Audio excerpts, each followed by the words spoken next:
Yeah, police shootout in broad daylight. Fox 2 News continuing to follow breaking news right here in Mobile. That gun battle with a person happening at the Loop on Government Street. This video sent to us by a viewer who was just steps away from that gunfire. So we've got your team coverage on this shooting tonight.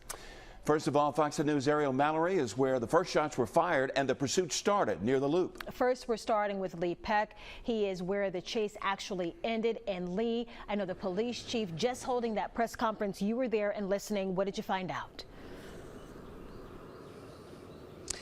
What we found out is a very large crime scene, Lanice and Byron. As you can see, Government Street, you don't see this very often. It's shut down in several locations. All this started, according to Chief Prine, around 2 o'clock when they got a call of a reckless driver on St. Joseph Street. It somehow eventually ended up at the Loop when the suspect, according to the chief, got out of his vehicle and started firing those shots at officers, a barrage of shots before he got back in his vehicle and headed east downtown on Government Street, some 2 miles, all the way down Government, according to the chief, all the while continuing to shoot at officers.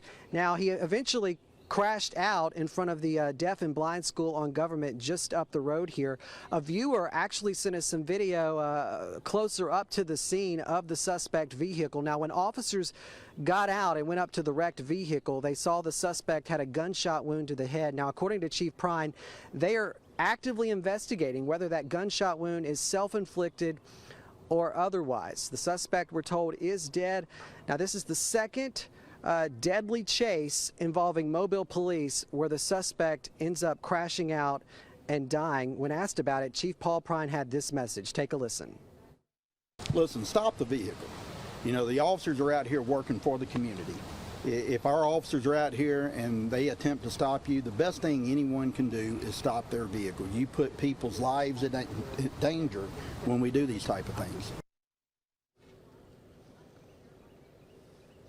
And of course, Chief Paul Prine says this is a very active investigation. It's a huge investigation involving several locations. In terms of injuries, at least 3 people were injured in this pursuit. One of the officers, we're told, has minor injuries. He's expected to be okay. And at least 2 people down at DIP, we're told, were injured from glass shrapnel. All this under investigation. In terms of a timeline of when Government Street is going to be reopened, Chief Prine saying this is a very fluid situation. They're going to be out here for as long as it takes. At this point, we do not have an identification on the suspect. Again, we're going to continue to work to get more details and keep you updated on air and online. Reporting live on Government Street in Mobile, Lee Peck, Fox 2 News. All right, thanks, Lee. Continuing with our team coverage now, our Ariel Mallory is at the Loop, and that's the scene where the shootout first started. So, Ariel, I can see investigators are still on the scene behind you there, the crime scene tape too. What have you been able to uncover? What can you tell us at this hour?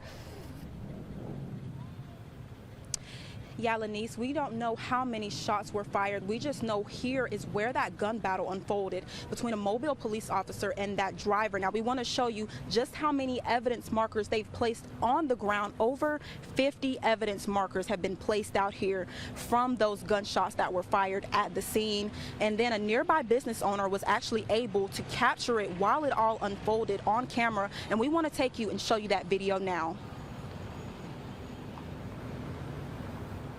God.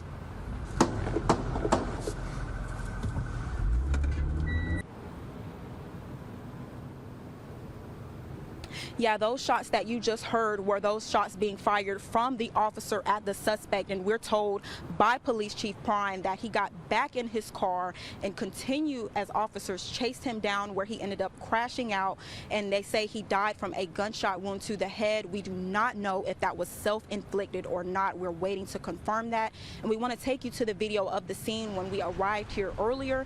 The video that you're seeing is when officers got here and they all were working the scene, and we are told that 2 innocent bystanders did get hurt in the process of all of this unfolding. Now, they only say that they suffered minor injuries, as Lee Peck said, just from glass shrapnel, but they are expected to be okay. And the officer did also suffer some minor injuries as well, but they do not believe this is connected to the incident that happened on Azalea where our Lee Peck is, but we are waiting to confirm that. They say it is still under investigation.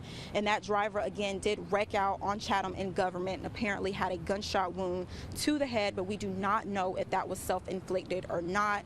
So several deputies still on the scene. It is still a very active scene. Evidence markers continuing to be placed, several shell casings on the ground. So we're working. We're going to be heading over to Azalea soon, where we're working to get more information, and once we do, we'll make sure to update you. Right now, live in Mobile, Ariel Mallory, Fox 10 News.